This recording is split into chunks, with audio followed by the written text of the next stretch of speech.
bought a Glock 40 with 30, ducked it off at Granny crib. I used to always tell my mama drop me off at Granny crib. If I ain't posted at the store, I'm probably at my granny crib. So I done had some good times chillin' at my granny crib. My first time smoking on some reefer, I was in my granny backyard. Beat a nigga up in her driveway. Nigga from the hood tryna act hard. We rolling.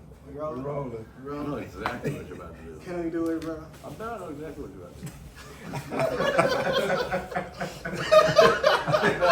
know exactly what the fuck you're about to do. Am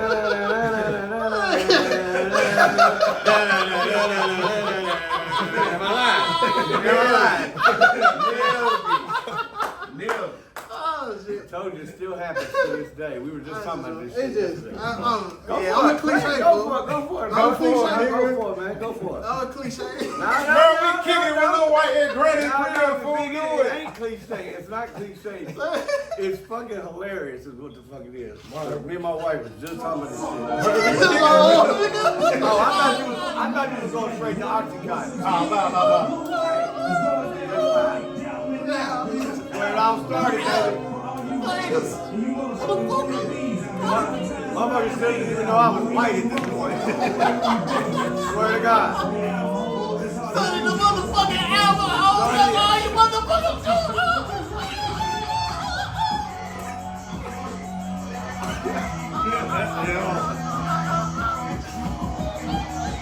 All to the goddamn Christmas beat.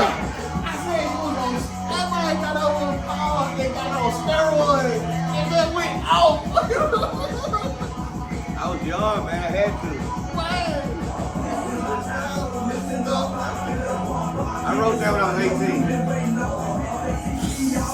That's an 18-year-old, fresh out of high school, white boy from Crazy right there. How you feel? Fresh out of high school.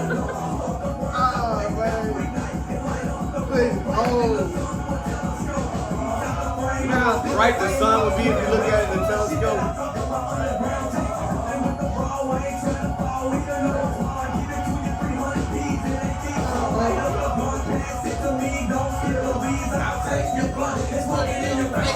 Is that a true statement?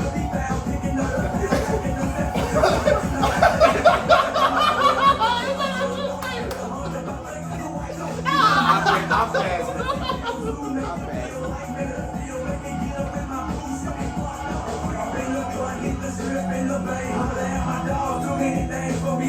I sung that one up easy. Holla at my dog. Too many names for me to say. Why didn't you say my name on the song? I did, bro. I said it right there. That was you. Too many names. That was you.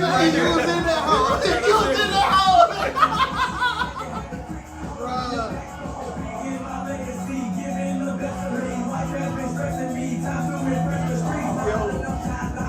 Yo. Hey, bro. Say it. You passed on the report. I'm gonna find green stripe.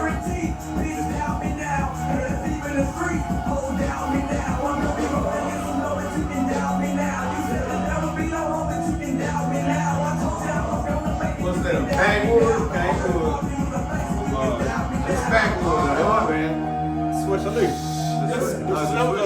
Switch a leaf. The bourbon, John. Oh, that's right. Okay. That makes sense. Hey, man, we were arguably. I got out my system for We were arguably the best white rapper ever. Oh, man. Ever. Is this the setup? No, it's not a setup. Say it, get rid of it. One, two, three. You can go up right now, bro. You can go all the way up right now. Hey, man, it's me, Big Hefe. Sir Hefe, comment what you want. Just don't forget the Hefe, man. Like I said, we got a little white here, but before we get to the white, Cub, what's up, man? So I'm Arnez. I'm the greens of the soul food plate. Hello. And we with the white.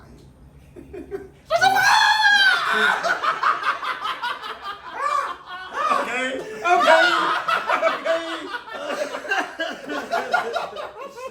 Y'all make me wish I would have bought the mushrooms afterwards. Man, well, we do this for, that's why you gotta watch an episode of Granny's Crib, man. I'm gonna have to now. For real. What I'm gonna do is we'll come back. I come back again with a big bag of shrooms. Say And less. we'll eat them, and then we'll wait about an hour and a half and then turn the camera on. Real shit. That's With all that. taking the goods right there. With all that That's shit.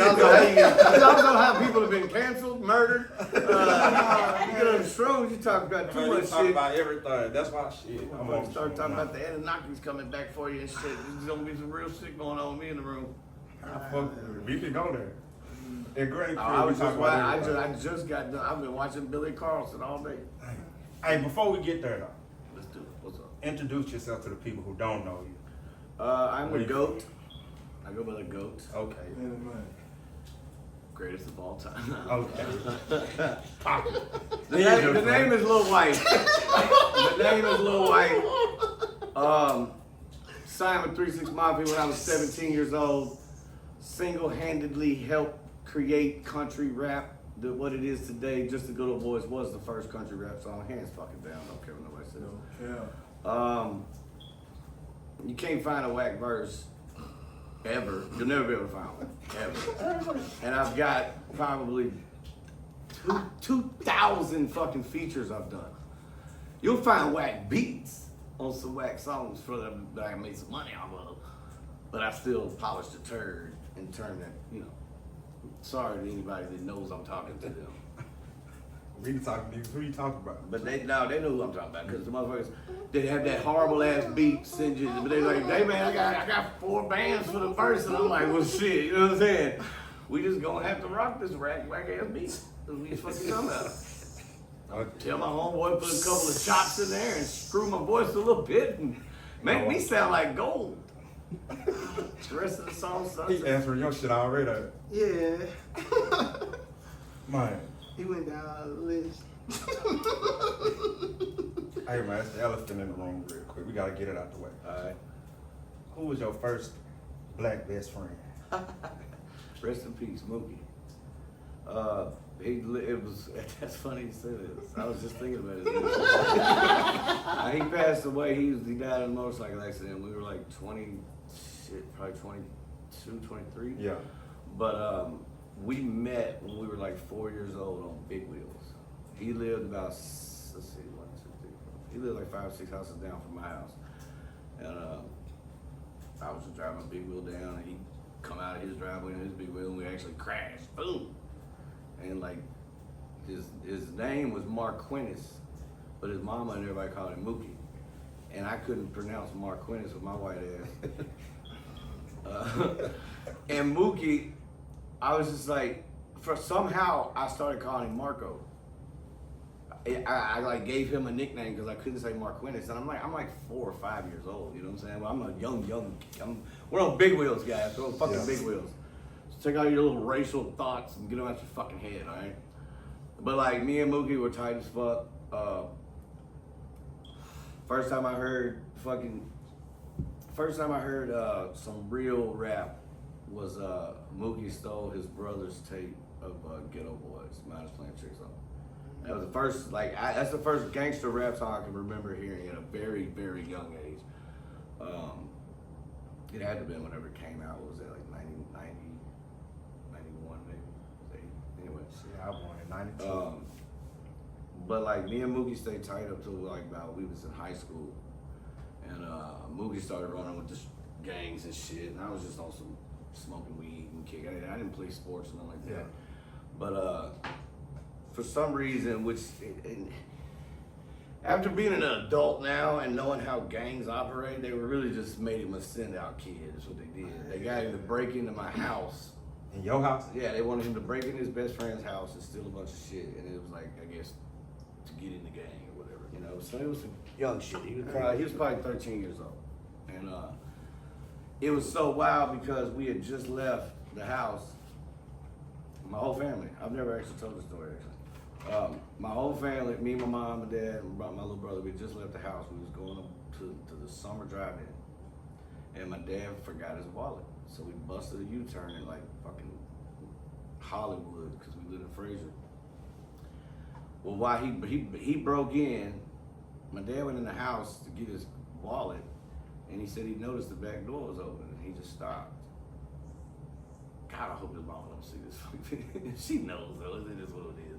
So my dad, he notices the back door's open and he knows he shut the back door before he left. We're still in the car. We don't even know nothing. Dad just ran in to get his wallet.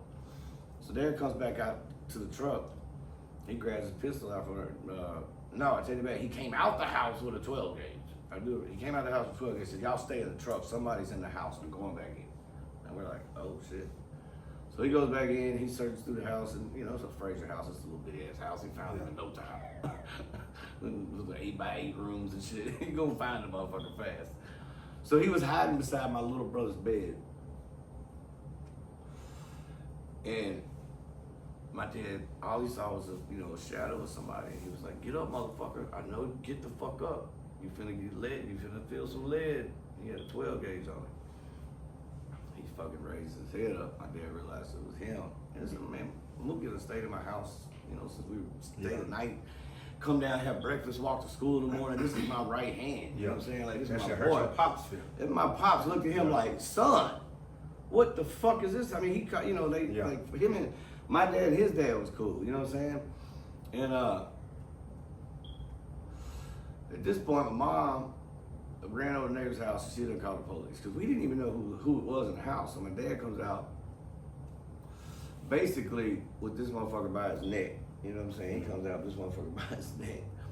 And I see him, I'm sitting in the truck and I see him, and dude, I'm just heartbroken. I'm just like, and come to find out, the only thing he really went to steal was my mom had an old box, old little treasure box, like a little chest that had a whole shit ton of old coins.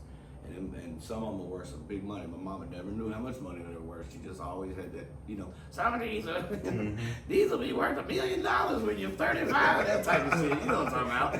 We didn't grade these people. I just probably saw that commercial. Couch right Hey, you remember that commercial that used to come out? Yeah, exactly. They used to sell coins. So for like, real. yeah. Swear to God. Put them in the map and shit. Yeah, my mama had one. It used to be a thing. Every quarter had a different president on type shit. Yeah. You're funny as hell. So hold on to that. So Mine stupid. So when I realized, because at first I'm in shock. I'm thinking to myself, the first thing that went through my mind when Dad come out with my best friend like this was, damn, how did we leave Mookie in the house? I didn't even know he was there. It's weird, you know what I'm saying? Like, I'm a kid, I'm barely a teenager. Yeah. My best friend's getting walked out of my house. Dad's got the 12 gauge in his hand and Mookie in his hand. Can't believe And he this. sits him down on the front porch, and he fucking uncocked the 12 gauge. Can't Fucking believe shell that went shit. flying across the fucking front yard. Neighbors are all out at this point, and my mom's like, police on I'll never forget my mom going. And I love the fact that he's been in my life for so long. My right hand said over here. And he met my mom before she passed, and my dad before he passed. He knew my family and shit. My mom looked up and realized it was Mookie, and she said, Marco! And I'll never forget that, man. And he was like, my dad was like, Mr. Dean, please don't call the police. And my mom was like, I've already called him on you, you stupid motherfucker. And I'm over here like, oh fuck, we finna be in some hood beef now. Like, I don't know what's about to happen. My dad says, why the fuck you call the police? Like the one, My dad walked down there and got his daddy. Like off a blow. Yeah. My daddy walked down there and got Mookie's dad. My dad said, fuck the police. The police had already pulled up. My dad walked right past the police with Mookie's dad, talking to him the whole way. Mookie's dad walked up there right past the police, grabbed his son, and beat the shit out of him all the way home. Let me see that there. All the way home, bro. And I wasn't allowed to talk to Mookie no more. We weren't allowed to be friends no more. And he wasn't allowed to come. He wasn't even allowed to walk past my house. His mama told him he got to cross the street type shit. And we had some real OG ass parents. You know what I'm saying? We grew up in the 80s. Dude, no bullshit. We didn't talk forever. And one night, I was sitting on the back of my dad's truck, tailgate down, just rolling me a blunt. By myself, didn't have nobody with me, nothing. And Mookie had a maroon Cadillac. He was a dope boy. And we're like, 19, 20, I guess. I'm already signed to 3-6. I'm just signing to 3-6. It's all kind of just happening. And I see Mookie back in the driveway, back to Cadillac in. And he used to sit out in the Cadillac and just make plays on his cell phone, first cell phones and shit. And I just walked down there, knocked on the passenger side window. He looked at me. And I said, unlock the door. He unlocked the door. And I got a car. I fired up the block. Passed it to him just like this. Shit, long live Mookie. And motherfucker, we talked about everything under the sun except that day. And he died 2 weeks later. Hell nah, I ain't finna hit this blunt. He died 2 weeks later. Oh no, damn. I'll hit him up. He died in a motorcycle accident. He died in a very fucked up motorcycle accident. That shit fucked up. And what's so crazy though is, had I not went down there and me and my boy made amends over some childish ass, stupid ass shit. It wasn't even a real gang. It was like some hood little clique shit. You know what I'm saying? Like, it was so many years were lost of kicking it. Yeah. You know what I'm saying? I mean, like, and it was so bad. we're talking about like from 13 to 18, 19. So those are key years of your adolescence with your homies. Did you watch him ride by every day in his Cadillac and we kind of just go, you know what I'm saying, just a little, we don't even want our moms or their dads to see us say what's up to each other because and it lasted that long, you know what I'm saying? And everybody in the hood knew about it, you know what I'm saying? Yeah. Then it made Mookie hard to trust, you know what I'm saying? Don't let Mookie stay tonight in your house, he gonna steal all your old coins. Damn. Should have never showed him that stash spot. Don't show nobody your stash spot, people. Especially if it's your mama's coins. Ah, that's terrible. But yeah, rest in peace, Mookie, man. But that was my first. Yes, I recall. Mine on a lighter note. How health doing, man? Health? Health. What is health? Health, yeah. I thought you said health. I'm like, shit, I'm the healthiest. The healthiest I've been fucking since I was born. Now, health. So, for the people that do not know, my 3-year-old Doberman Pinscher was fucking around the backyard like he always does, looking for something, and he found it. And it was a copperhead, and it bit him right on his fucking snout. And for the new generation out there that don't know what a Doberman is, it's the scary dogs and the old Snoop Dogg videos. That should make it easy for you. Yeah. There's a lot, like, you'd be amazed that people don't know what a Doberman is. There's a lot of shit people don't know these days. You gotta explain it. But yeah, he got bit on the nose by a fucking copperhead. This shit swelled up. Man, I thought I was gonna lose my boy. I've been having so much great stuff going on. I'm sitting there holding this fool in the backseat of the car crying like, man, look, bro, I can't take this shit right now. Everything's going good, fool. Like, we're 15 minutes away, just hold on. Hurt. Man, I'm hurting back in the backseat. My wife driving, she's falling. I'm like, just speed. Turn on the fucking flasher. She's like, baby, he's breathing fine. I'm like, I don't give a fuck. Start talking shit. I'm a little white. I don't give a fuck. Let the police follow us all the way to the vet. Would you have made a song about it? Oh, hell, don't do that. I'm not too fine. I mean, he cool though. He cool. I mean, yeah. What was it? What did they say? You know what happens? You know what happens when you play a country song backwards? What's that? You get all your shit back. You would have been forced. No, dude, for real. Yesterday was fucked up. Dude. I'm talking about, like, I had first take his ass to the fucking Raleigh Barley Animal Shelter because they're the best vet in the city, hands down. That's all. Where I'm taking every dog I've ever had. And man, they're like, okay, it's gonna be like $500. I was like, oh fuck, all right, cool. Just whatever, it's my boy, whatever it takes, just get him straight. And they're like, oh, well, that's $500 for what we just had to do. We don't have the anti-venom. I'm like, fucking anti-venom? Like, this shit's real. And they're like, yeah, you gotta go to Cordova. And I was like, all right, cool. And they're like, that's gonna be like $2,000 or $4,000. I'm like, what the? Yeah. Which one is it? That's a big gap. You know, the gap in between 2,000 and 4,000 is the equal amount of what the first one is. There's an extra, you're doubling it. Talk to me now. Real shit.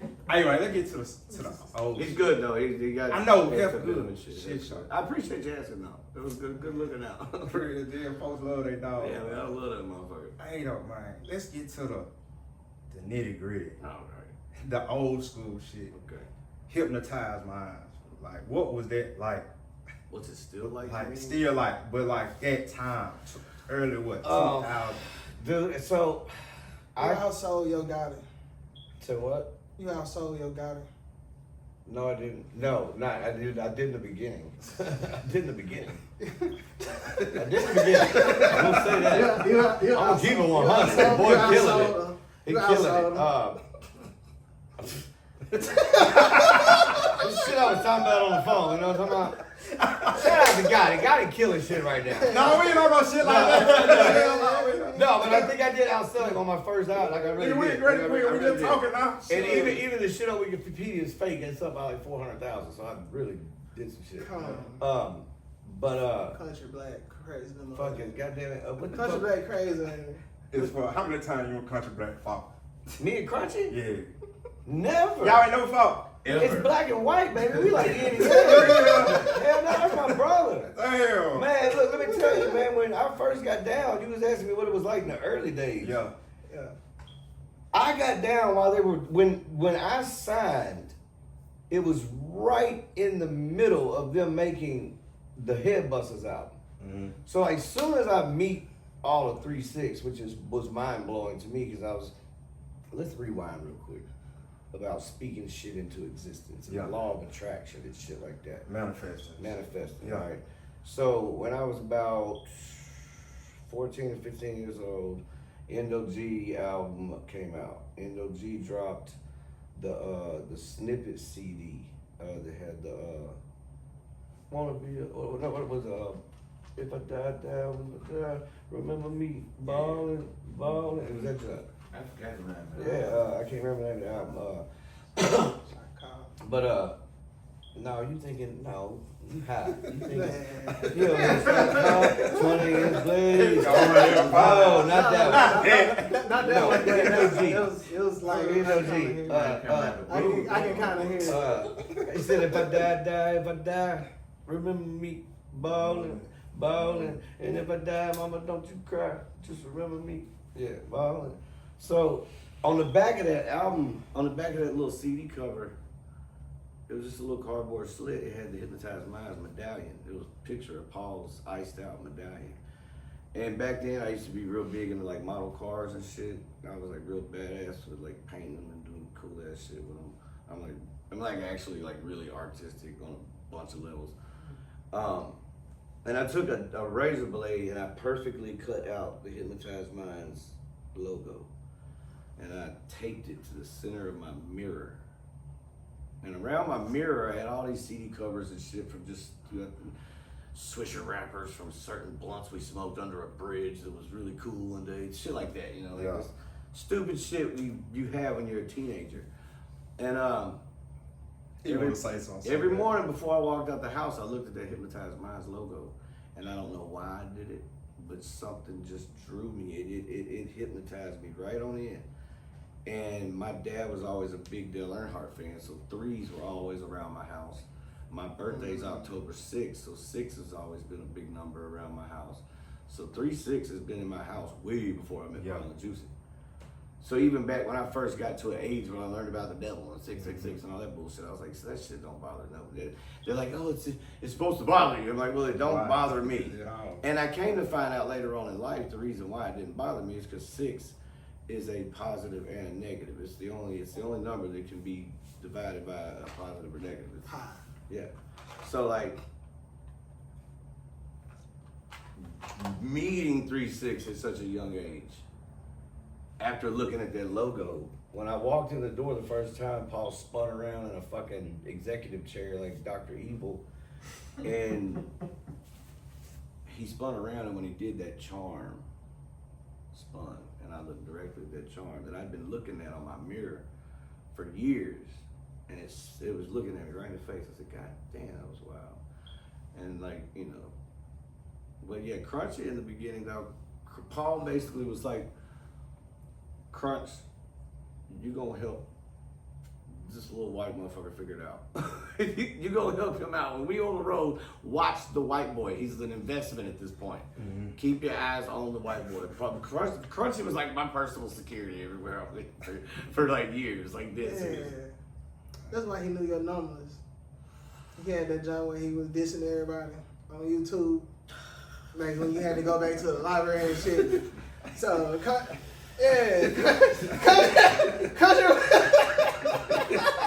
Don't worry, Paul. I ain't gonna let him do it, Paul. I ain't gonna let him do it. Mr. DJ Paul. Man, look.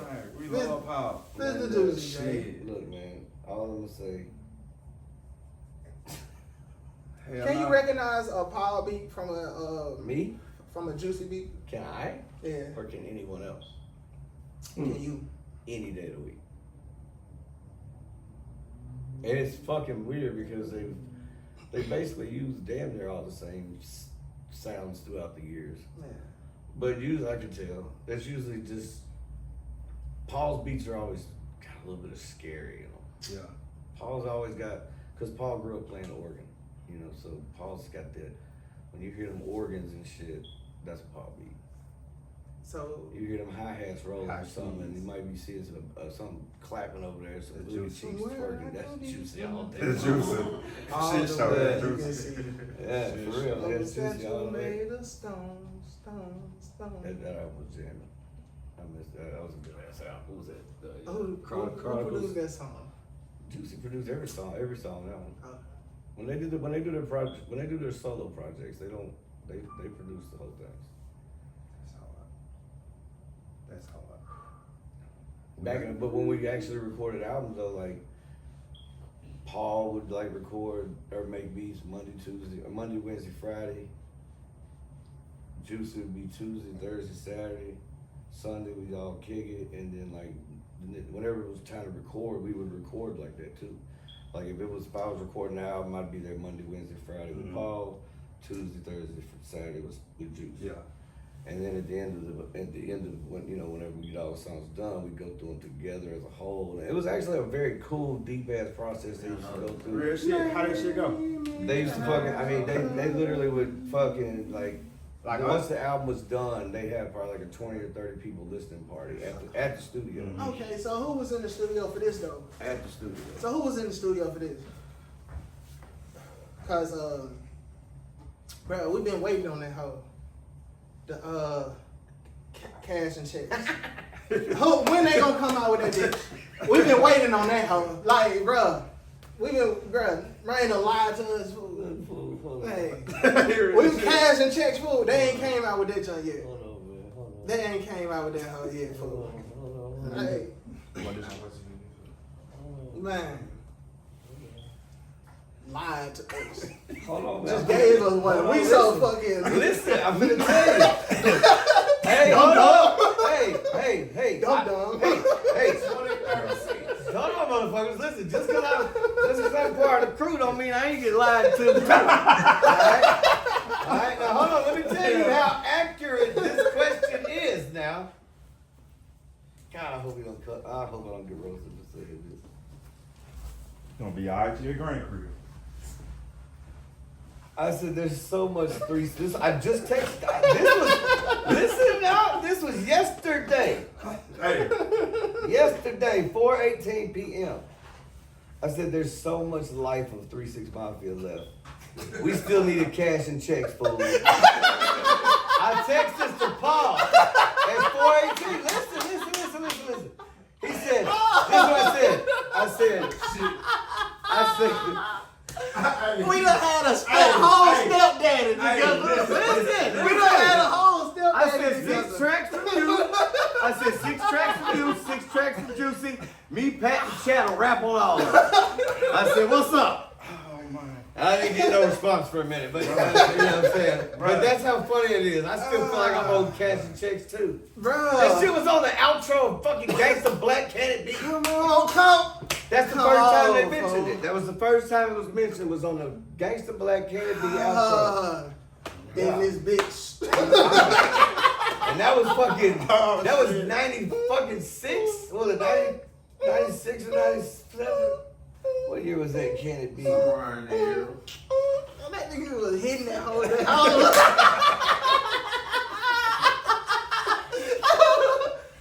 I got no love for no P.I.P.I. I got no love for no P.I.P.I. Fuck you fucking hoes. Fuck you fucking hoes. 96, man. I was 96.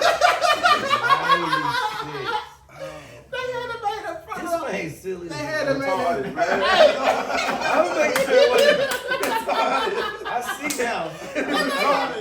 I had them in front of a private jet. Oh shit. Wait, oh, you want to Man. get that hoe off so bad. Man, hey, I ain't gonna lie. That album, I jammed the shit out. I bumped that album front to back, boy. I jammed that album front to back. Oh man. Bruh. I gave Black one of our demos before 3-6 got a hold of it. It was him and Pepper. They just threw in the backseat. It's okay, we gotta talk Real this shit. shit. We're all good. What do you feel about the Memphis music now? I'm gonna tell you like this. It's exactly where it's supposed to be right now, and I guess when it comes to like Glorilla being involved in like award shows and shit. Yeah. You know what I'm saying? But what that is still is 3-6 Mafia sound, either way it goes. It's a sound He that gave these niggas another Grammy. What? Who? Jelly Roll. Okay. Hold on, dog. Gave these folks I got a Grammy, folks. Jelly didn't get his Grammy. Jelly didn't get a Grammy. He did? What he got? He didn't get a Grammy. What you mean? He did? He didn't win a Grammy, did he? General didn't win a Grammy? No, he won. Oh, he was a Grammy Award nominee. Nominee. A nominee. He was nominated. Yeah. You want to see him, hey? Won a CMAs. Okay. Yeah. Okay. Yeah, no, that's not Jelly shit. That boy he on a rocket ship. That motherfucker I'm loving right now. That motherfucker on a rocket ship, and what a motherfucker don't know is he'll still stop his tour bus anywhere in America, get off, go to a corner, and out freestyle anybody. Straight up motherfucking murder scene, a motherfucker. Yeah. Don't forget Jelly Roll's a fucking old gangster rapper that used to sell dope. I'm joking, he's a deputy now. It's all good. I swear to God he is. Y'all see that I saw him speaking at the Jelly Roll is a house. sheriff deputy. They know I ain't hating. I'm his fucking brother, goddammit. Yeah. I'm just my motherfucker. If anybody's I'm more proud of him than fucking anybody. That's fact. Damn it, I'm the motherfucker who took him right to 3-6. Like this motherfucker's in. This big motherfucker got a lot of talent in him. So was he doing country before he was rapping? No. He always Like rapped. I saw the rapper shit. He always rapped, but he would walk when he lived with me in Cordova for like a year and a half. We've been on multiple tours, and just whenever he's just himself, just chilling, Yeah. and like just fuck, he could be sitting here fucking around the phone and be like, well, one day, On some and shit. he would just be singing On some shit like yeah, that. and then like, or you hear him, he'd be in the bathroom, just if he found like a fucking echoey bathroom, and he just hit a going note, to and every time he did it, like my Doberman, my fucking ears went and perked the fuck up. And I swear, man, when we did the song on the Snow album, Pain No More, she won't feel that pain no more. Jelly wrote that whole song in jail. He originally sung it. One day, me and him were riding back from the show. It was me, him, one of our other homies, some chick that was with us. She's in the back seat. He's driving and he's radio off, and he's singing this song. And he's like, and Jelly, when he back in the day, he was just like, he'd be driving. He's like, hey, I want you to do something real quick. 16 years old, and he would just start singing. I'm sitting over here like, and keep in mind, we're talking about Welcome to the Trap House. You know what I'm saying? Like, talking one of the hardest gangster rapping white boys on the planet, and he like, 16 years old, she was cool. And I just looked over like, What the fuck? motherfucker, you can sing? And I didn't say a word. I sat there, and motherfucking chills started going across my whole body, and then he got to the hook. She won't feel that pain no more. She won't feel that pain. And man, like, the bitch is fucking crying. She's boo-hooing. I got chills all over my body. All I'm seeing is dollar signs fucking bouncing around all over the place. Yeah, man. And I told him, man, I was like, dude, after he got done singing that shit, I was like, dude, if you don't start singing, you're gonna miss that bag. I said, bro, you are a natural entertainer. And then I even pulled up like when we were working on No Filter, we did our little videos, vlogs and shit. Adventures of Lil WYTE and Jelly Roll, and I went back and watched a couple of them a few months ago, just looking at some old shit, just tripping on how it's just crazy. But there's a scene where we had a GoPro mounted on the side of the tour bus door, like right where you walk out the door, it sees everybody walk out. So it would catch some funny ass shit all the time. We caught people tripping over the stairs, just stupid shit. And well, we mostly had it up there too to catch the bus driver, because old Sam, old school black dude from Chicago with like 5 teeth, he owned that bus forever. You know, that's his baby. We paint him. We roughing it. They ain't got a shower in it. You know what I'm saying? We roughing it on his. But it was a nice bus. It was just an older bus. And there's a spot where Jelly he's on the phone, and when the bus stops and he's just standing there and he just starts singing this country song. And I mean, it's just clear as day. It's just, I mean, we're talking about through a GoPro mic. And I was just like, I'm looking back at it and I was just like, and when we did No Filter 2, I told him, I said, dude, Bangers. you gotta go country. I said, you gotta go country. Give it to their ass again. I Give it to said, their ass again. Give it to their I motherfucking ass. I said, Second one. Yeah. I said, Jelly, you got Give it to their motherfucking ass. That's where it's at. The I whole told him. album. Yeah. Well, I just told him, like, Give it to their motherfucking ass. I told him straight up. I said, dude, you gotta go country, bro. You got to. You gotta do it. You got to. And he was just like, man, you know, it is what it is. Because he at this point, he'd had a couple of songs on his Whiskey Weed Walkway. He had a lot of songs he'd been singing on. It wasn't country. Yeah. He was singing, harmonizing. He was showing plenty of vocals on plenty of shit. Lots of songs. And finally, and you know, No Filter 2 came out, and it was, you know, he went his way, I went and did my thing, and like, we'd see each other on the road or whatever. We talk, you know, we still talked all the time and shit. We're right up the street. He's in Nashville, I'm in Memphis. And he calls me and he goes, I want you to hear this song before we put it out. I want you to tell me this thing is real different from me. And I was like, all right. And it will save me. I called that motherfucker back because he sent it to me like in a text. He's like, I want you to really listen to it. I was like, I really listen to everything you say. I've been fucking cheerleading beside you for fucking 20 years. What the fuck you talking about? So when I heard it, I just called him back and I was like, I was in tears. I was like, Jelly, what have you done? You know, like, what have you done? And I was like, bro, that's it. And so like that, you know, that whole thing pops off. And then like, I want to say like a month later, he calls me and he goes, look, I'm about to drop a rock album. I was like, for real? He's like, yes. I want you to tell me what's in the first single off the album. He's like, we've already got it picked out, but I want to hear your thoughts. And I was like, bet. So I had to actually drive to, like, I want to say it was going to Florida or out somewhere down Florida. I want to say Florida. So we had like an 8-hour drive. So I listened to that album 3 times, all the way through. No skipping, no, you know, all the way through. Back, started over, all the way through. And I called him back and I said, Son of a Sinner is a fucking smash hit. I said, it is a hit, it is a hit, it is a hit. And man, I'll never forget sitting at Sidecar Cafe on Whitten Road, sitting there talking to one of my homeboys, and that motherfucker came on the radio, and I just stopped. And I looked up at that speaker, and I was just like, it came on the rock channel, and I was like, this boy done crossed over. And it was just like, this boy done crossed over, it's a wrap. And see, like, motherfucker can call a motherfucker sellout and all that type of shit. This is what motherfuckers dream of in this game. We don't want to be hustling our ass off and barely getting by and looking good on camera and stunned like a motherfucker, but really going through a bunch of shit behind the scenes. Y'all don't know what motherfuckers be going through. We make these videos and shit. They're videos. It's their imagination and shit. when shit starts really happening for folks, that's when people start really hating.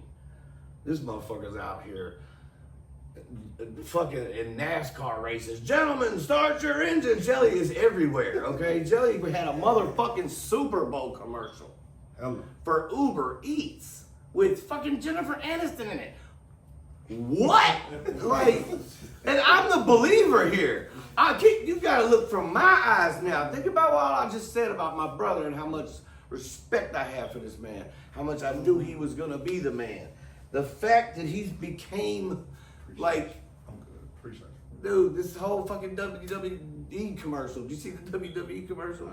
Where, who is that? Kurt? Who is that? It's like, it is a Jelly Roll era. Like what is going on? And I told everybody, I said, dude's bigger than life, man. When he finds that, when I always knew when Jelly found that moment, he was gonna be bigger than life, and he did. And you know, after I got, what the fuck's in my house?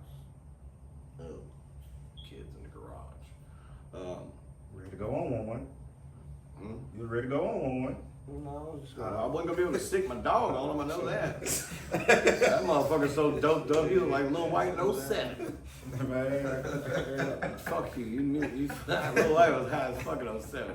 I had my years. What was the highest? What was the highest of the high?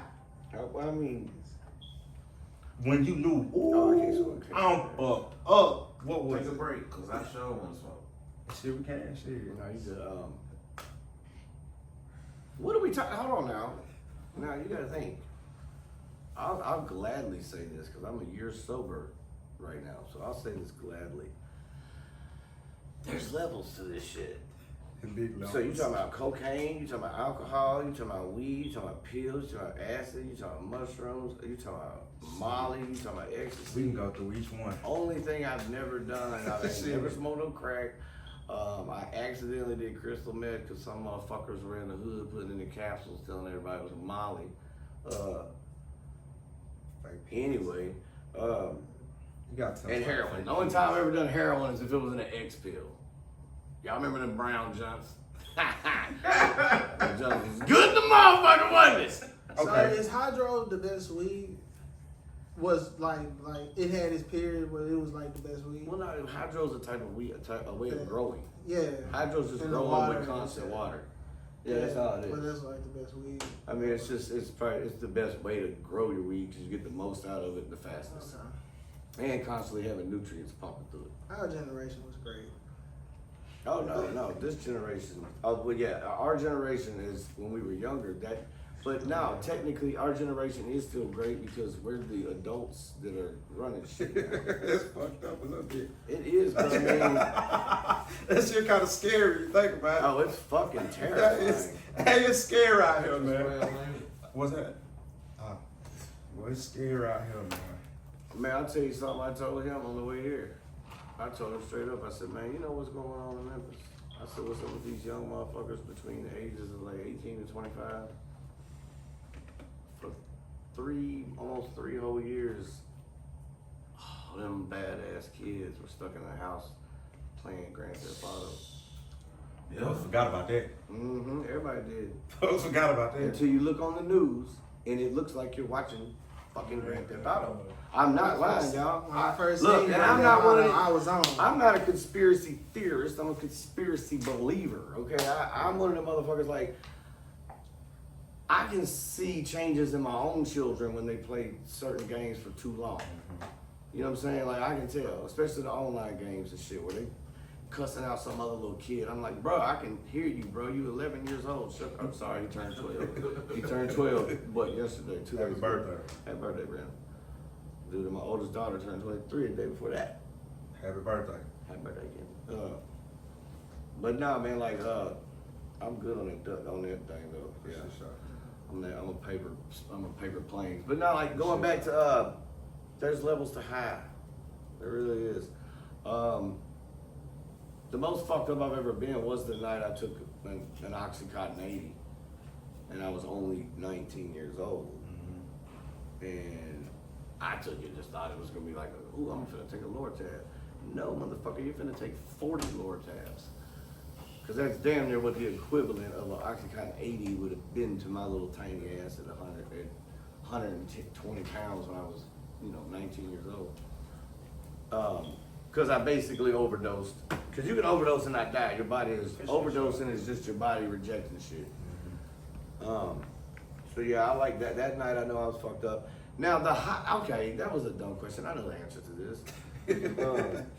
Yeah, I know the answer. The highest I've ever been was the night Doubt Me Now dropped. When the night Doubt Me Now, the day Doubt Me Now dropped, the city was on fire.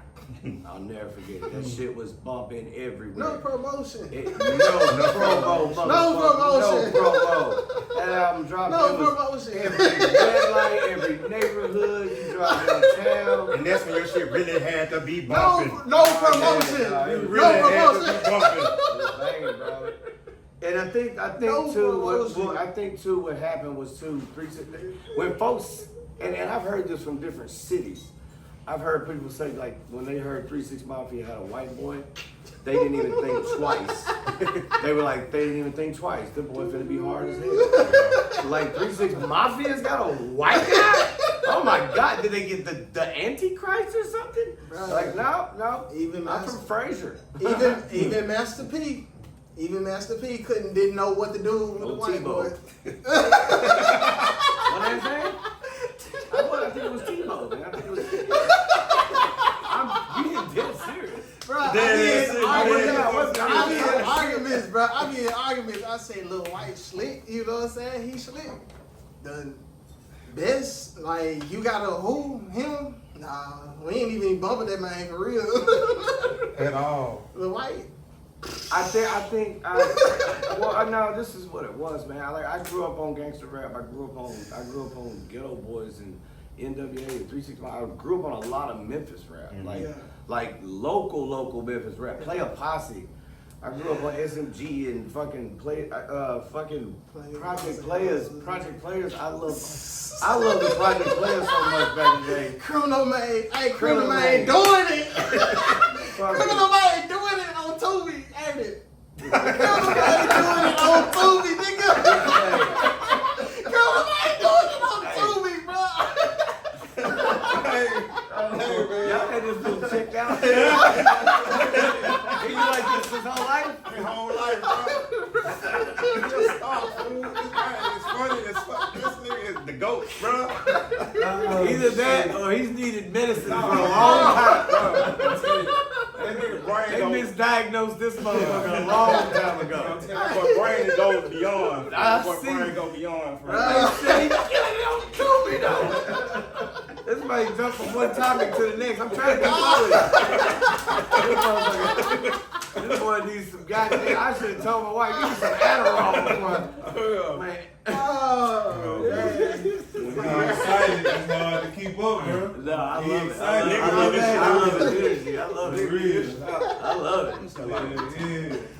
Yeah. See, the last thing I was going to do was come over here and be a bunch of drunk, high motherfuckers talking about crunchy on goddamn. Hell no.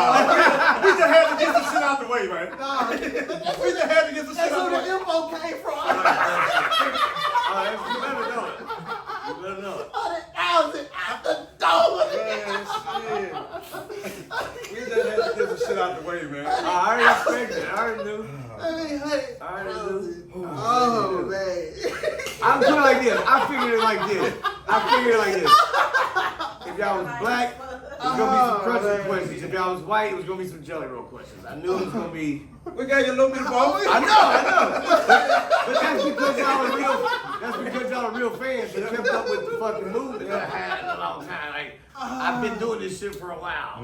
Oh, you'd be amazed though when I said that theme shit. I've actually had my boys like, hey man, would you like to come on to the Star Wars podcast? And I'm like, I've never watched Star Wars. They're like, you've never watched Star? I'm like, no man, I'm sorry. I was a Back to the Future kind of guy, man. Sorry. And the man had to come back all the way back. They need to do Back to the Future 4. Michael Fox. Oh, they got Beetlejuice. They got the new Beetlejuice. Seen the new trailer for the new Beetlejuice coming? Oh boy, that motherfucker gonna be. And with the CGI we have nowadays, Beetlejuice was hard with their effects back then. Gangsta Boo. What kind? Do you do every interview like this? You gotta watch it, Just bro. start hitting you with them. He just sit. One hit a Gangsta quitter. Boo. I didn't know if it was gonna be a good conversation, sad, bad. He just Gangsta Boo. Like She really like she was the queen, bro. queen. She was also one of the most craziest women I've ever met in my life. And I miss her to death every fucking day. I got her right here. She outbound Outcast. Hey, I swear to God, I was just about to say that. I was just about to say that. Gangsta Boo outbound 3 stacks. She the only one that can say. She can say that proudly. She like can say that. Gangsta Boo. Man, Gangsta Boo out rapped a lot of them. Man, Gangsta Boo's got some verses. Stupid. Y'all, Skinny Pimp verse. Exactly. Down to my buckle, double, buckle, mile, low, double, I was just about What to you say say? I feel like a bitch. I'm leaving with shit. Just fuck him up, plenty up. I was just fucking up, playing. I didn't know. I did not. What goddamn? What she say? I do not. She said I do not be dwelling on silly ass bustle, but then I get this one. She let me know the 666, the mafia bitch is coming out running to such a mouth. The stupid that bitch is just so. 18 to 30-second verse. All of that verse. Cute. Man, she bought that bitch. what a studio session like her was like? With her was like how? Like, she just go in that house. Oh goddamn it! I'm gonna keep it 100. We did a lot of cocaine, and we made some awesome music. And when she's in the studio, it's almost like it's like nobody else is in the studio. It was one of the things where sometimes I had to remind her, like, hey, sis, this is my studio. Okay, calm down. Stop talking shit to my friends and shit. Like, you know what I'm saying? Yeah. Once Gangsta Boo get in Gangsta Boo mode, It's up. yeah, because like once Lola sit down and chill with you, she goes, and she'll have this like, so what you been up to, boo? You know what I'm saying? And then like 10 people could walk in and she's, boom. Yeah, you know what I'm saying? And I mean, but it's how she trained her brain. She was 14 when she started rapping, bro. Her fucking brain's a sponge when you're that young. You're training your brain to be a fucking machine that can turn on and off whenever you fucking want it to, and that is hard to do. I've developed it. Motherfuckers trip out on me. I've had some situations where I've got some horrible phone calls 21 seconds before I'm supposed to go on stage or shit like that, you know, or just be knowing somebody's in the hospital about to die while I'm on stage, and I've had some really bad, like, have to put that mask on, you know what I'm saying? And Gangsta Boo was she was a master of it, and she was a master. She was a master manipulator too. The motherfucker could get anything she wanted from anybody. She knew how to. Well, she was a cold motherfucker. Now I can look back and say it. But she was also, if she loved you a lot. She didn't like me at first. She told Paul, we don't need no goddamn white boy. Then she heard me rap. She was like, damn, he hard though. He is hard. He hard. You know, that's exactly what she told me. Because the first time we met, she just kind of like mean mugged me and shit. And I was just like, God damn, you're just as scary as I was expecting you to be. You know what I'm saying? She's like, as a fucking 12-year-old white kid, 12-year-old white kid listening to Mystic Styles and shit. You meet Gangsta Boo for the first time, you think you might get a hex put on you. She might just smack you with a fucking black Bible with a devil on it. You never know. So she was like real kind of like just, like not mean, just kind of just real, not even, she was just standoffish, kind of fuck you, like just, I'm over here, don't look at me, I'm not looking at you. And I'm over here like, oh my God, it's Gangsta Boo, but why does she look so mad at me? Like, I don't know. Fucking like, she leaves the group, then the Mafia 6 gets back together, and we're all kicking in the studio, and she goes, you know, I used to fucking hate you. I was like, damn, Boo. You wait till the whole crew get back together and just let this news out. She was like, I hated you. She was like, I didn't think we needed a white dude. She was like, we had everything under control. We was straight. So how you felt when I was heartbroken. Nah. When that nigga threw that motherfucking mic. Huh? When that nigga threw that motherfucking mic, crazy bone. Wow, I'm actually We were supposed to win. yeah, no, I'm actually glad I got COVID. Yeah, Remember? you did. I really did. I would have talked all that shit. I talked all that shit, bro. Just to get COVID. I had a bottle of Crown every night, like I ain't getting COVID. This shit's gonna kill it like a motherfucker. And man, I swear to God, remember, my wife handles my entire life because I've got it slightly together now, but I've, over the years, the boy's kind of a mental wreck sometimes. So the wife runs everything. She does all my booking. She handles all my merch. She's the boss. She is the boss. Where the fuck was I going with that? What was we just talking about? How you feeling? So she cause she's a nurse, and at the time they were working her like a motherfucker, and I kept telling her, I was like, you bring that fucking shit home. You know what I'm saying? I'm talking shit, and it ended up like wasn't even from where it didn't come from her work at the nursing home. It came somewhere else. I got sick, but she was about to buy these fucking tickets and these fucking hotels, and I'm looking. I even told him, I was like, I really ain't got this. Like I ain't got the money to go do this, but damn, this would be a good look. Crew back together. Bone this versus. Should be good. What the fuck you mean that thing says I got COVID? Damn. Are you fucking serious? Don't hit enter then. Don't hit enter. Damn. Stop right there. Like my Please. like she was in the process of like booking the flights and shit. Like if we were straight, she was gonna book them. And as soon as that motherfucker, I was like, back away from the computer. Like, Damn. because flights, it was so weird. Flights from Memphis to where was it? LA was it? Where was it? LA. Yeah. They were like insane just because it was that weekend. It was normal flights to LA are like $200-300 on a good week. And she knows we travel a lot, so she knows what she's doing when she books.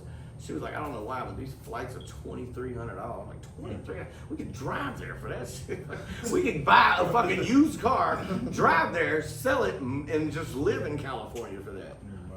But like, yeah, I ended up sick, man. And it was funny because I wasn't sick. Some bullshit. I was sick for fucking 48 hours.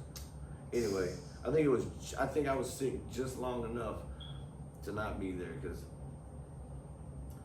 that shit would have been funny. I'd have been right there. I'd have been drunk. Cause see, I'd have been drunk by then. Yeah, cause it was what, halfway through? Oh yeah, it was about halfway through. Oh, I'd have been nice and toasty. I'd have been nice and toasty because I wasn't gonna be doing a lot of rapping. Because we even talked about if I went that we were gonna maybe do 1 or 2 songs with me. And I was like, all right, and I called Paul, like, I got goddamn COVID. He was like, just say it, you don't want to do it. I was like, the fuck would I lie about COVID for? I was like, bro, I've been the main motherfucker talking COVID's fake. What's crazy? You had it and I never got it, and I was around you. Yeah, we were drinking and smoking and all that shit. I was All like, the time. yeah, that's why I'm telling you. Like, you ain't hit me. If I did get it, like, it didn't. Illuminati came up and stuck me in the back with a needle or some shit. I don't know what happened. Man, that shit. But now, so like, that, man, that was the, what was it, the water bottle heard around the world or some shit they called it. Dude, that shit was just funny, man. It was just funny to me. It's like, it shows you that just certain beefs just don't die. And folks been beefing for 30 fucking years. And did it on national television and that shit was funny. You had to rent that shit. This shit was, they made money off that shit. This was like a goddamn, and at first, and this is coming from Lil White himself. At first, I thought it was staged. I really did. Watching it at home. Because I was watching it live, like, I rented it, I bought it wherever it was.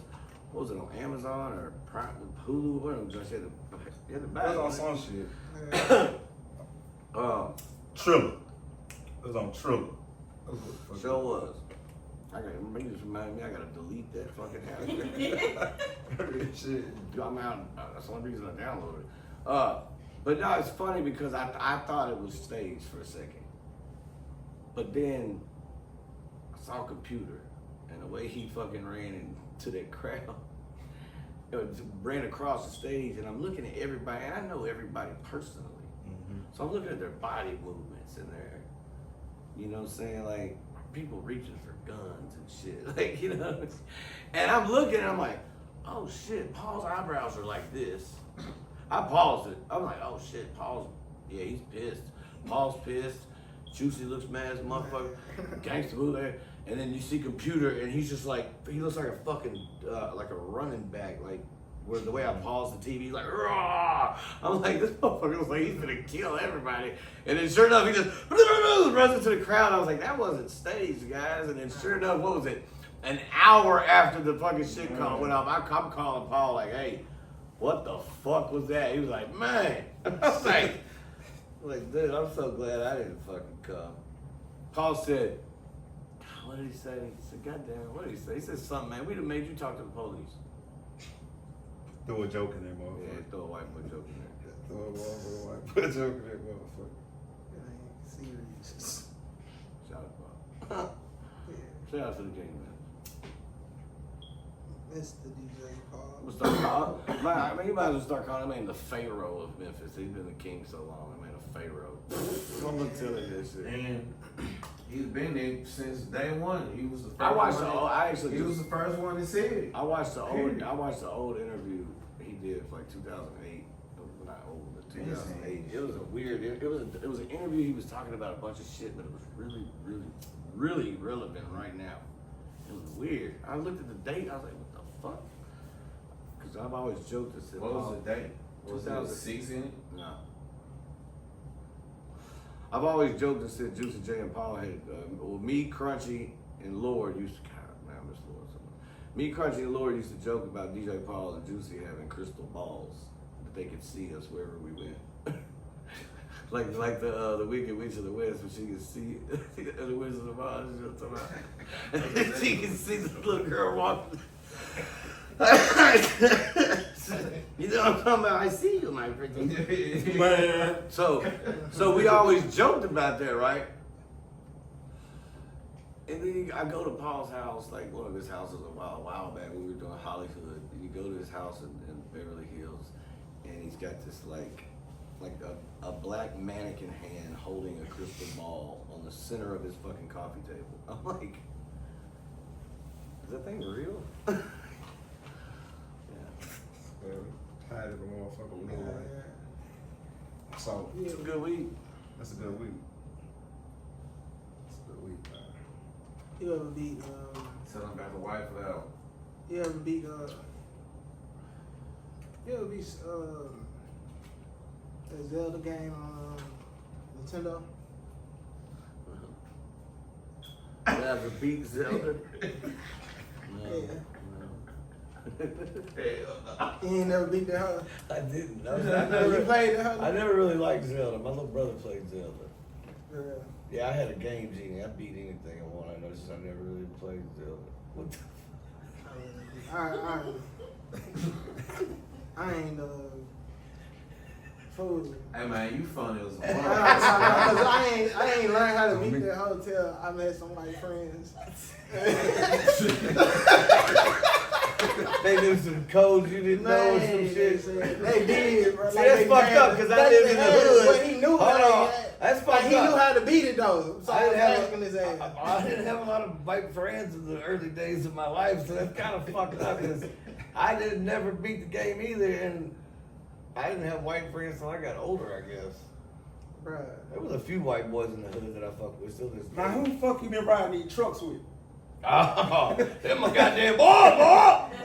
My goddamn redneck, son. What you talking about? Oh, God. Don't forget, I wrote Good Old Boys in 2003. That nigga motherfucker. had you whipping that bar. That motherfucker was big as hell. Talking about that recently? Hell yeah. That bitch is huge. You saw the ladder. I had to get the ladder out. They thought I was playing. I was like, I ain't climbing up that goddamn fucking tire. I was like, we got a ladder out here. They were like, just climb up the tire, get up in there. And I was like, I said, bro, number one, bought these shoes for the video. So I'm not gonna fuck them up that way. I had my silver J's on. I'm like, hell no, I'm not doing that. And he goes, Well, we could, what do you think? We could lift you up. Just get a goddamn ladder, dude. It'll be okay. It was up there though, bro. Hey, man, this is fun though, man. Well, the thing is like just in time. You're talking about just in time. Mm-hmm. So, I had a show in Indianapolis, and the wife, she called, or she does all the booking and stuff, and she goes, hey, you know the thing we've been seeing the last couple of summers or whatever, Redneck Rave. I was like, yeah. She was like, I'm booking you for he's fixing to come pay, or he's gonna come pay deposit or whatever. He's gonna come up to the show. And I was like, who, that dude Justin? And she was like, yeah. I was like, all right, cool. So this was like the first time me do, like, we didn't even do a contract or nothing. We just did it on a handshake, you know what I'm saying? He's like, bro, we go love to have you at the Redneck Rave.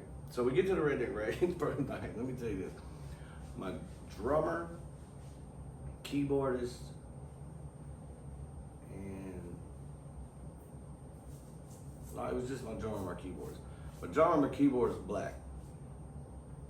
Drummer, he old school. I think, how old do you think? I think he's about 55. Who? My drummer that I took, Donovan. Anyway, he old school black dude. I've been around everywhere, traveled, played drums a little bit everywhere and shit. And he did his research and he's like, yo, bro, this is like 2-3 days before we left. And he's like, and I was expecting this call anyway. He's like, hey man, I'm looking at this flyer and this video and shit, man. We gonna be straight. I was like, so motherfucker, yes. I said, motherfucker, we would not be going if y'all wasn't straight. Yeah. I wouldn't go. And he's like, but you ain't went though. So how you know? I said, dog, I got a good feeling about this. Just trust me. These are my people. Which I've done a couple mud events before, just not with Justin. I've done like 3 or 4 at different parks and shit. And I get to the Redneck Rave. They had to, and this is even funnier. So something happened and we were running late. So they got there before us. So my whole band, which is my guitarist and my producer, right-hand man, he's white Italian dude, Sano, shout out to Sano. So he's got the band with him and shit, he's driving, he's a guitarist, hey man, I'm Lil White's band, they let him through or whatever. You know, they start seeing fucking rebel flags on pickup trucks and shit, and they like, man, so like an hour goes by, I finally get there, and I get there, and I'm looking for the band and shit, and these motherfuckers pull up on some 4-wheelers and some goddamn side-by-sides, and he's like, whoa, you know what I'm saying? I'm like, y'all good? He's like, man, yeah, man, but man, we started seeing all these fucking rebel flags, and this dude told me, man, just, we just proud of our Southern heritage, and we're cool, and he said this other dude pulls up, his whole truck was wrapped in a rebel flag, and he asked me if I wanted a beer, and I was like, yeah, and now we're cool, and man, I'm finna go mudding. I was like, so you're good? He's like, fuck yeah, this place is fun as hell. I'm finna get drunk. I was like, all right, cool. It's funny because don't think I ain't been to some black clubs. Scared as a motherfucker. Not really scared as a motherfucker because I got goons with me. Yeah. But the thought, you just, shit can happen. There's a part, there's that tiny little white guy from Fraser with that one black friend, Mookie, that's 5 years old on the phone. He's like, I don't know if you should go in here. You know what I'm saying? But it was funny too to me too, because like when I walked in, but at the same time, throughout time it was different because in the beginning it was walking in like, who the fuck's the white dude? This is my dude. Was it a cameraman or something?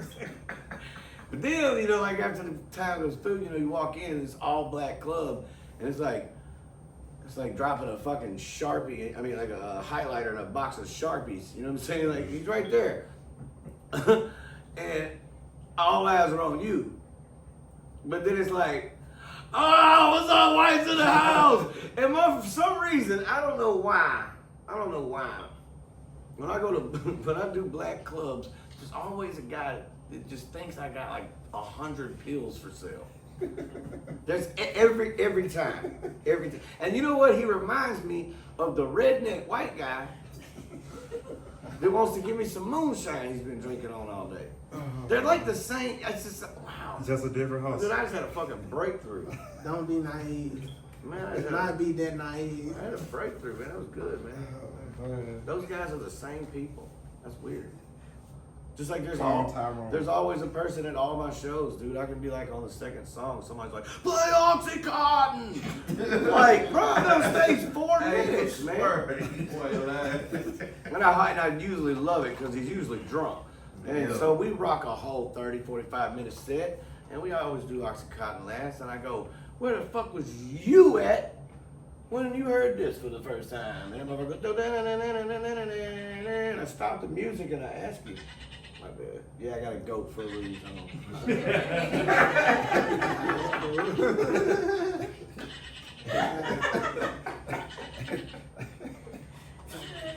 Oh shit. Talk this shit. Man, how you been? Oh, sorry, my bad. I'm married, so I gotta. Fuck, you don't even cut that. It's funny.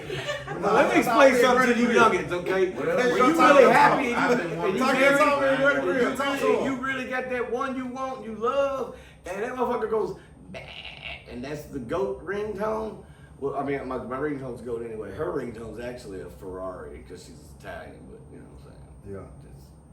It's an inside joke. Anyway. She turned you on type shit. Anyway. You answer that goddamn phone, man. You at least read it. See, my dumb ass, I didn't even text back. But I did read it. And she knows, but she knows that. She knows the type of person she probably read the motherfucker didn't even. Yeah. But I'm not gonna text that. She know her man. Yeah. But shit, go on text her, bro. We in Granny crib. We all right. Yeah, we in Granny crib. On me. I've been intending to tell you what she was saying, but like I couldn't, like, I ain't want to, like. Bro, we in Granny crib. Yeah, bro. Going into my cousin see he can't be on camera because he got some stuff. Hey, we in Granny crib. Now, Sid straight. Sid got better credit than everybody in this goddamn complex. Yeah, that's where I come in, and right Ladies, single. Good credit. Good credit. Single. Get that promo. yeah. Follow your boy at 31278. You heard. Yes, sir. So what you do with the credit? Alright, don't be all bad. Don't be all bad. Alright, what was we talking about? My bad. Oh shit! Damn! Shit, let's jump to the scene. We got called a better me. You know what I'm saying? So we got a call? A segment. I was like, damn, dude, y'all said y'all gonna have to do some hella editing if we got a call. Nah, hell nah. We This do is got John from Phoenix. Oh shit. Oh my bad. Oh, it would be the rail. You gonna be the only one. We ain't the only one. I should have took the call from Phoenix. Oh my god. Oh shit.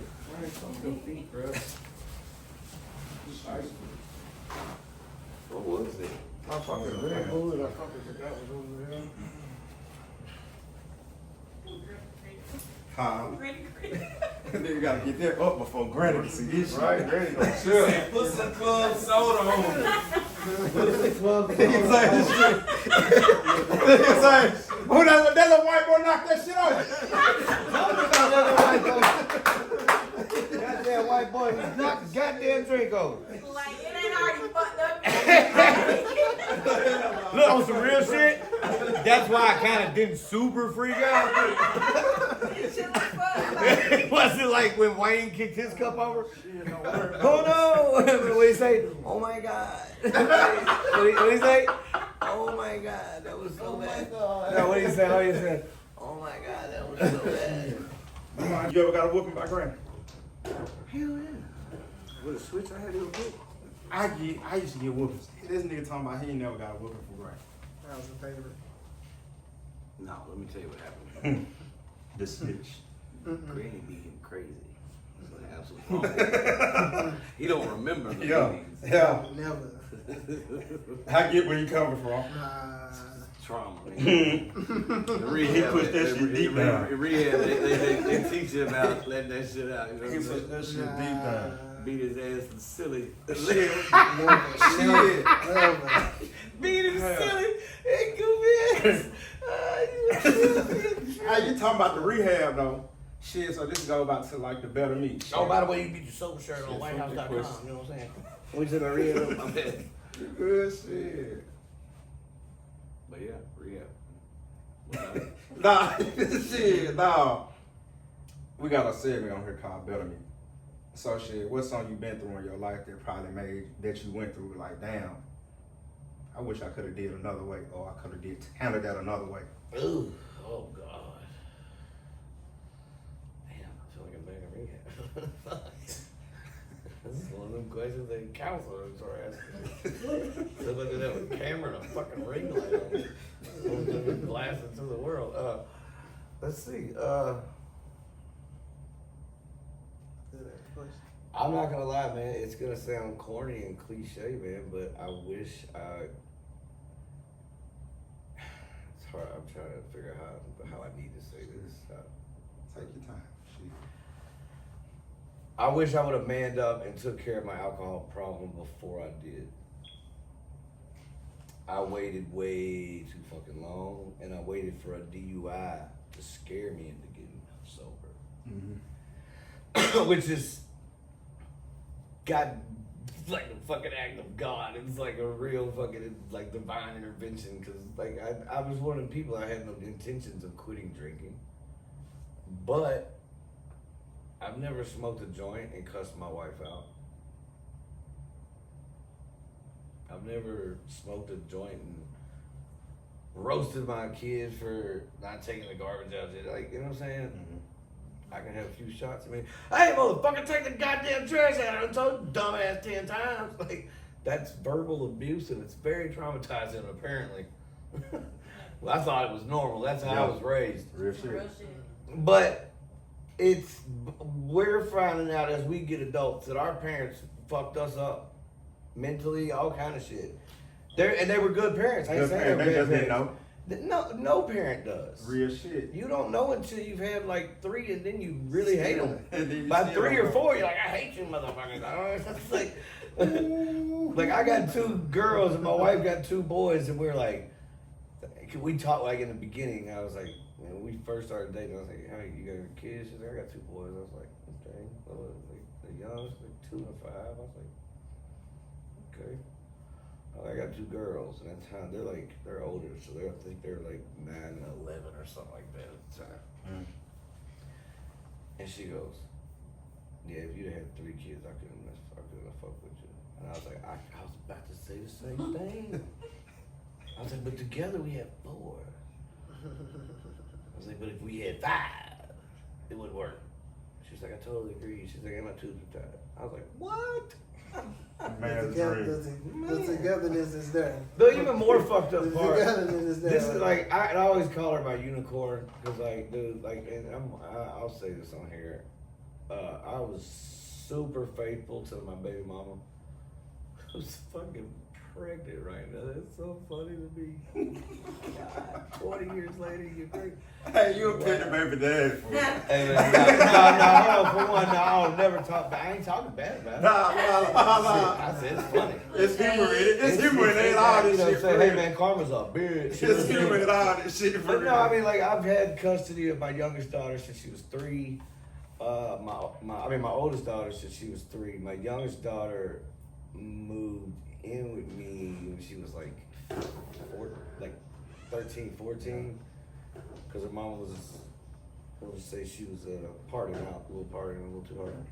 I'm not gonna put her business out there. I mean, fuck it, she was on dope. I've said it in my songs. You know what I'm saying? So, But I heard you say in one of your songs, Kenzie. Well, it might not have been a song. It was probably been a quote. Yeah, Kenzie. It was like Kenzie changed it all. oh yeah, Kenzie did change it all. I mean, cause like, I always wanted to be like a rapper, and I knew what I wanted to do. Mm-hmm. And I had Kenzie like right before I turned 18, 2001. Yeah, no, 19. I was 19 when I had Kenzie. So she was pregnant with her, you know. She's 17, I'm 18 barely, you know what I'm saying? It was a weird time. I'm sign. I'm like, I feel so much of this adulthood coming on, like a lot of pressure, like career, child. Just her parents wanting us to get married and shit. They're fucking, just a lot of shit. You know what I'm saying? And when Kenzie was born, I just looked at her and I just was like, okay, all right, we're gonna do this my way. The only way it's gonna get done is if we do it my way. And I swear, like, baby mama didn't even want me to be a rapper. If it was up to her, I'd be working at FedEx or something with a 401k. She didn't believe in the dream. But it was funny because she did, but she didn't. And, you know, like. I think, and I guess in this case, she would have been more one of those like, well, I heard 3 6 Mafia's fucked people before. You know what I'm saying? Like, fuck you, bitch! I want to find out. You know what I'm saying? Like, damn. Give me a minute. Like, goddamn, shit. Fuck, let me find out. Yeah. Trying to help you type shit. I text Paul yesterday. We've already figured that out. I'm still family, bitch. God damn it, what am I talking about? Hey, fuck that shit, man. You fuck But hey, you real as hell, man. I'm trying to Fuck figure out that what I'm shit. talking about. I fuck with it, man. Shit. Oh, man. What's about being young? Just. What you would have told the younger you? What's something now you could tell your younger version? Oh, you were saying Kenzie changed everything. And we Kenzie changed everything. Like shit. just being born and like, it let me know like, fuck that bitch. I don't gotta be married to this bitch. I can go run away and still take care of my kid and be with 3 6 and a lot. And her, of course, it got taken as. Oh, they split up and he went to run off to be a rapper and left the baby mom. And that was never I was never the case. I was more. It was that old story. She kept the baby for me for him this amount of time, and then would let me see her, and then you got some money, and bitch, I just got signed. I ain't got no money, you know. Hey. Did I have money 3 weeks ago? Hey, you wanna know some shit? You know how you telling this story? You got that shit in a song, fool. And then goddamn, we was talking about earlier, like, I wonder if somebody helped this nigga write his verse and shit. You know, but listen though. Nigga, you just told this motherfucking story the same fucking way you wrote that shit back then when you was 18, 19, 20. I mean, it's the truth. Like, that's how I know. I knew it. I just put it together like, oh, this nigga really wrote this shit. I was like, this nigga, that's the whole thing. I was like, this nigga really wrote his shit. He really wrote his shit. Only you I and Paul Wall. I don't only time I don't mind writing with other people if we're working on a project together any day of the week. I don't mind, motherfuckers. You could walk in the room right now and be like, hey fool, I got a hook for you. I'd be like, let's hear it. You know what I'm saying? If it's hard, it's hard. But I wrote 99.9 of all of my music. I've had a few, like back in the early 3 6 days, Paul and Juicy wrote a couple of them hooks. You know what I'm saying? I mean, I wasn't that goddamn angry of a white boy at fucking 17, 18 years old. Like, like I was thinking about it. I was thinking about a couple of the hooks that like were Paul hooks or Juicy hooks. I was like, man, them folks made me sound like a mean, bad motherfucker. Man. My little tiny ass sitting over there like, what's up, guys? Oh yeah. How's it going? But you came with bars when you came.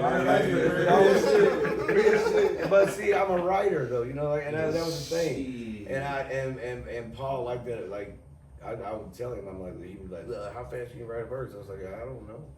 How hard is the beat? I don't know. It depends on what we talking about. Like, when he realized the way I wrote, he saw that. And Project Pat actually changed the way I write.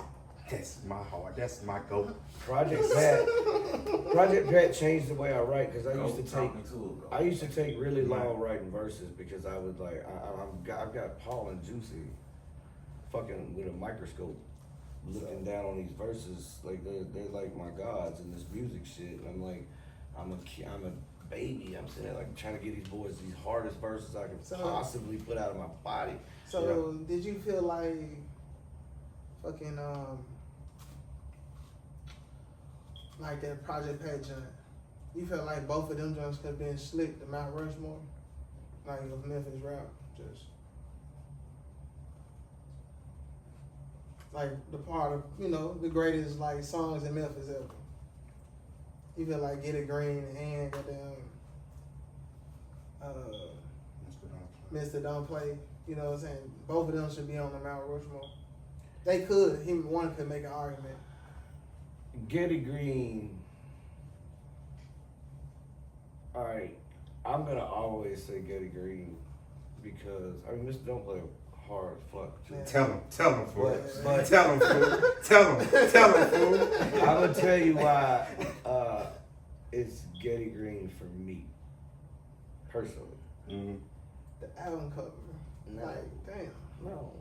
What was it? 36 Mafia was at K97 promoting Get It Green when they said they were looking for new artists, and the homies I was fucking with back in the day went up to the radio station and gave them the album that got me signed, like promoting Get It Green. So that album, without Get It Green, without that day, without that moment, that time, like that, no, we wouldn't even be sitting here.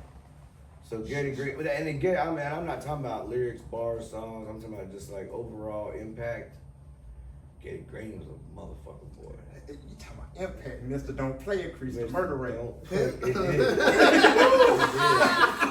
You know what's funny? Hey, It's like 99.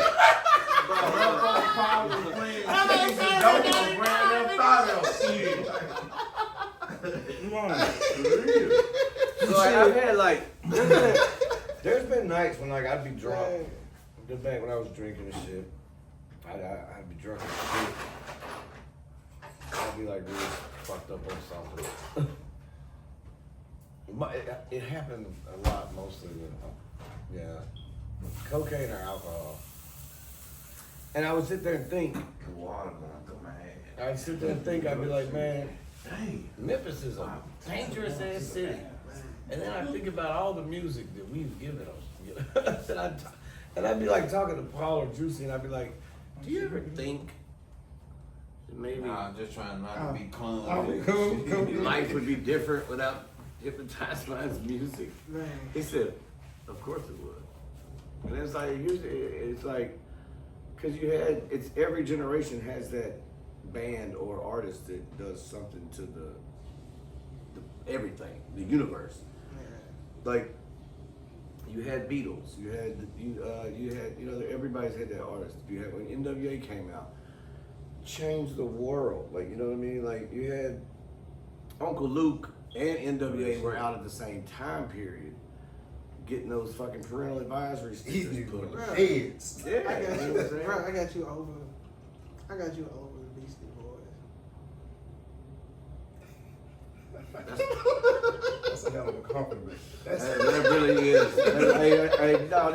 I'm a homage paying motherfucker. But one thing about me is I always pay homage to the OGs. Yeah. And yeah, that's I've never heard that one before. That's three motherfuckers.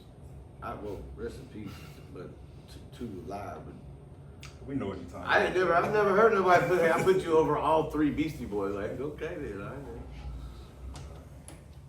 know. Defended you. I defended you, bro. I defended you, bro. Much love.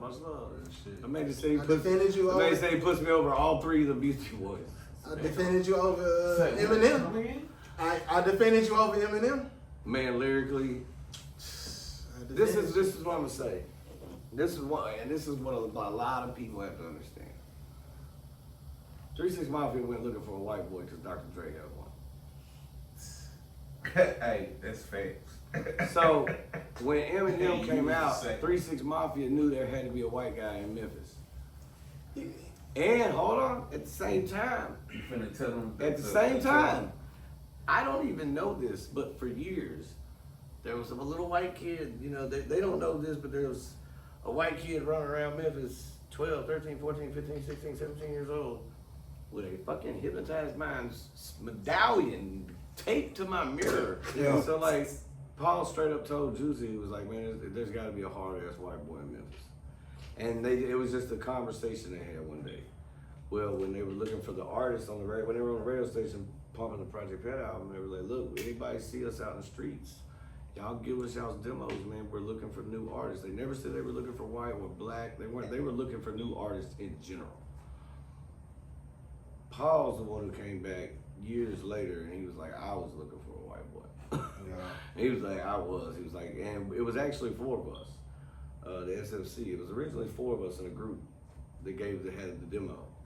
But out of all 12, 13 songs on the album, I had the hardest verses. Between Paul and Juicy, they were like, okay, who's that? They were like, well, that's white. Okay, who's the second and third on the song? That's white too. Damn, you hard. All y'all. Like, damn, you just said that out loud? Fuck. Oh God, he didn't know what he was coming to get. But I mean, like, it caused some shit. It caused some major shit, but they literally knew there was, Paul told me this, he said he always knew there was a hard-ass white rapper that could represent 3 6 Mafia and Memphis, and represent Memphis, Then you came in but Millennium. not be nothing like Eminem. He said he wanted him to be completely opposite. And the thing was, is when Eminem first came out, I was a little salty because I wanted to be the next rapper out after Vanilla Ice in my book, because Vanilla Ice kind of fucked the game up for a while. No offense, Vanilla Ice, we're cool now. Salute. Actually, I respect the fuck out of the young lady. But in the beginning, we're talking 21 years ago when Doubt Me Now came out. I was the white boy for the hood, plain and simple. Like 3 6 Mafia. That's why the first album's cover that had the Scarface look, and it was half black, half white, and you couldn't tell if I was white or black, because they didn't want you to judge me off the appearance of my skin color on the first listen. Like, you had to pop that bitch in. Even the album cover, I was red. You couldn't, unless you flipped it over on the back, which you could clearly see. I could tell you weren't saying "fuck you, mom." Oh no! I was on some other shit. Yeah, but I know that. Yeah. And that's why we can relate with Eminem. And exactly. And see, the thing was, I couldn't either. My mom would have bitch slapped me, dog. Real shit. Real shit. My mama just his passed. mom was like a black mom. My mom would have, like, she just slapped the taste out your mouth. Yeah. And then offer you a glass of Kool-Aid. And then offer you a glass of Kool-Aid. Drink this Kool-Aid and quit being an asshole. Right? Yeah, I got that on my shit. Now, seriously though, like when it, you know, I've done interviews and podcasts with folks like, yo man, fuck that, not fuck him, it's you, bro, over everything. See, I can't even say the words. I can't even let that happen. Yeah. Should have get flipped around. Motherfucker, like, did you hear Lil White said? Look, dude's such a goat. I can't even say it. Watch, fuck. I can't say it. You can't do it. But like, Paul and them just wanted to know. They wanted to get that first response of, hold on, is he white? Like, and when people didn't really figure. There was years that went by, and I'd be in like Tucson, Arizona, doing a show, and somebody'd be like, "Hold up, you're white?" And I'd be like, "What?" I'm like, "For one, you've had burnt mixtapes. I know you ain't paid for shit." That's before you didn't have to have visuals for it. Yeah, exactly. I know you ain't paid for a fucking damn CD at all. All right, so for about the last 10 years, 12 years, I guess, I started out with OG White Kush. It was my little stepping into the weed game, but I was doing it all wrong. I was just young, fucking with a homeboy up in Michigan there. Had a dispensary, just some hood shit, you know. Motherfuckers trying to make little trips up to Michigan and shit, making me like look like I'm trying to do something and I wasn't doing it. I'm like, let's leave that alone. So that, you know, everybody, you know, always wanted me to bring back my shit. I'd been working on it with a couple of people, but I just recently, as of like last month, signed a 3-year distribution deal with H Hemp Company, and they are distributing and supplying all my hemp and my THCA products, dude. I'm gonna have THCA products. Well, we sent out an email blast to 4,000 locations. across the United States. Talking smoke shops, dispensaries, gas stations. Anywhere you see THCA, you'll see white flower, and that's my shit. Add us to the email. Huh? Add us to the email. Okay. I mean, it's out now. You can go to the website right now. Go to HYPNOTIZE.co. HHemp.co and scroll down and you'll see white flower. That's my shit. As a living witness, this shit the truth. That what we just 38127 Vic said that. That shit we just smoked, that shit smoking for Yeah. sure. That shit smoking. That shit smoking. That's it, bro. Yeah, and I'm teamed up like a real doctor out of California. It's like he's on some like scientific shit. It's not just like some motherfuckers growing weed that want to throw my face on it and flip a buck. No, we're trying to do something. We're trying to do some shit. I'm breaking into like I want the fact that I'm Mr. Oxycontin. I want to flip that stigma. I don't want that attached to me forever. I got you, I feel you. You know what I'm saying? Like, it was cool for a while, you know, but you know how many people I've lost to fentanyl? You know how many people I've lost to Oxycontin overdose? No, I don't want that shit attached to me forever. I'd love to flip it and be my smoking song. Hey, I swear, that's why I had to stop myself. My smoking song was. Hey, you going to that bag now. So you going to that bag now. That Fuck song. Mr. Oxycontin, y'all killing too many people. The weed ain't hurting nobody. Going to right that bag. The smoking song, and the thing is about that, what's so funny about Paul and Juicy, how they were back in the day. They were so smart on marketing. You know, when it came to naming the songs, they knew that the internet was getting bigger, and they said we should just name the song stuff simple like My Smoking Song. Yeah. So when Hey, kids, look, you want to add something so bad. I know I can hear him over here. I hear him. What was the lyrics to the first song you ever rapped to a nigga that was getting high?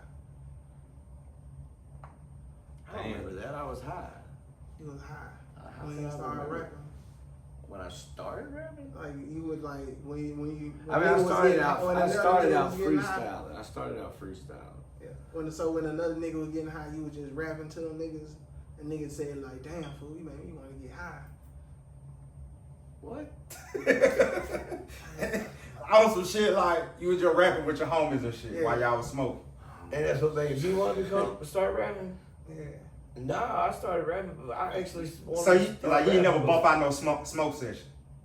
Oh fuck yeah! Yeah, on some shit like that. Yeah, Yeah. we be in cars just going at it all the time. Yeah, just little smoke circles. Yeah, and just I mean, mine started at the lunchroom table, cafeteria table. That's where my shit started. You were But beating the house. nah, I'm white. I ain't got Nah, he wasn't fool. I ain't got that Nah, he much wasn't rhythm. fool. Shout out to your beat, man. Give your beat up, shout out. Who doing your beats, I'm gonna man? give you. Who doing the beat for you? Give him a shout out. Think about it. Who doing the beat for you? I'm gonna tell you something. I'm gonna give you the same motherfucker who gave me the name Lil White, Lil Black. Shout out to Lil Black. Little black, what had there? I haven't talked Nigga, like, don't forget where you come from. Shout out to Lil Black. Tyrone motherfucking Mask. Shout out to Lil Black. I don't know where he is now, but I ain't talked to him in a while, but I hope you're alright, my G. That nigga was chopping. Man, he could bump. Well, he could do beat and rap. I could not get this shit for nothing. But like, we were a tag team since he was a little black and I was a little white. We were slick though. We had biology right before lunch, and the last 10-15 minutes of class, our biology teacher was our baseball coach, so he was like real cool. He wouldn't let us do no work. So we sit in the back of the classroom, and we had these two old ass desks that had straight up 808 in them bitches. Boom! You hit that bitch. I mean, you can make a hard ass beat. And he was back there making the beat, and we would write a quick like 8-bar verse and memorize it, and then go to the cafeteria with fresh material. You know what I'm saying? We weren't in there freestyle. I'm in there with a written verse that I just memorized No promotion. 20 minutes ago. No promotion. That's how I knew I had it. That's how. What the fuck? No promotion. None. Pimp C, UGK. Them was the only folks that could do it. No promotion. Riding dirty. 100,000, no promotion. And then you came along and did that shit.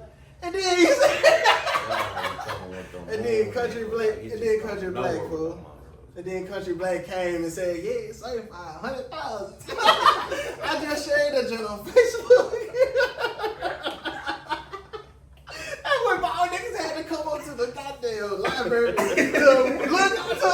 watch you. Yeah, shit. Niggas had to go to the Gotta go library to the to watch you and like, yeah, okay. Got 60 minutes on that, but 30 Country minutes. Black said that shit. Like, Wow. Real deal.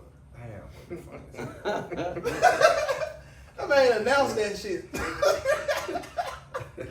can't make this shit up. You can't make beat this out shit up. life.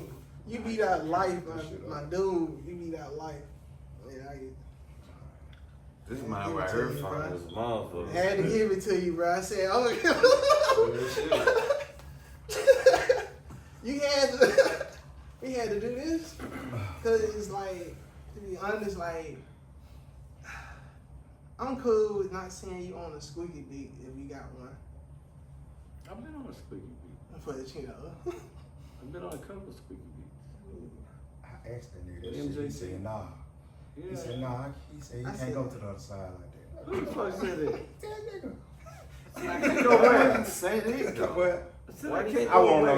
the same shit. I said I can't go He where? didn't say you can't go over there. He didn't say you can't go over there. He said he just ain't going to the other side. I'm going to the other side. Yeah. Oh yeah, I would never do that. For shit show. That what it was. I'm mafia for life. For shit show. Life, I know what you're saying now. yeah. For shit Yeah, show. no, there's nothing but love on the other side too. Shit show. But it's mafia for life for me. Everybody know that.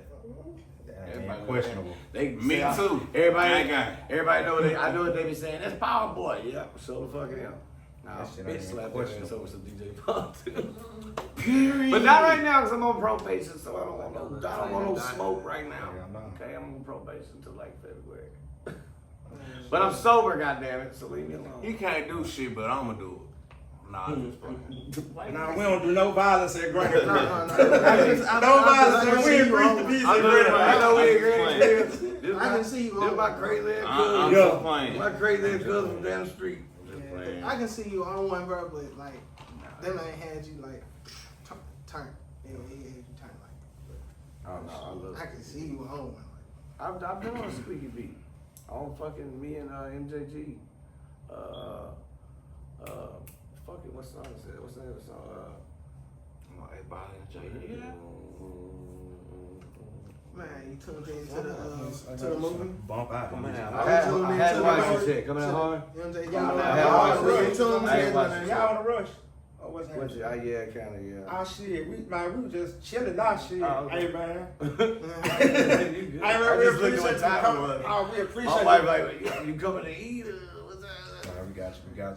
He got to get home to the wife too. We all good? You all good? though? Nah, we super straight. I'm totally cool. We coming back to Granny's crib when I get this little package in to let y'all try the new white flower. For shit show, man. You more than welcome to come back, even though you made a little mess in this motherfucker. But we got your back though. We got your back though. You feel? Hey, little resolve, you can't even really see it. We got your back. It look like somebody dropped a strawberry. Hey, well, my real deal, we appreciate you coming through the Granny Crib, bro. Hell no. Hey, we out this bitch, yo. Hey, go to whitehouse.com, WYTE house.com. Yes, whitehouse.com. Lil White President 2024 ever. Hey, this your boy Lil White, and I'm chilling at Granny's crib. And I'm not gonna lie, y'all gonna see me back on this guy. Salute. I bought a Glock 40 with 30, ducked it off at Granny Crib. I used to always tell my mama drop me off at Granny Crib. If I ain't posted at the store, I'm probably at my Granny Crib. So I done had some good times chillin' at my Granny Crib. My first time smoking on some reefer, I was in my granny backyard. Beat a nigga up in her driveway. Nigga from the hood tryna act hard.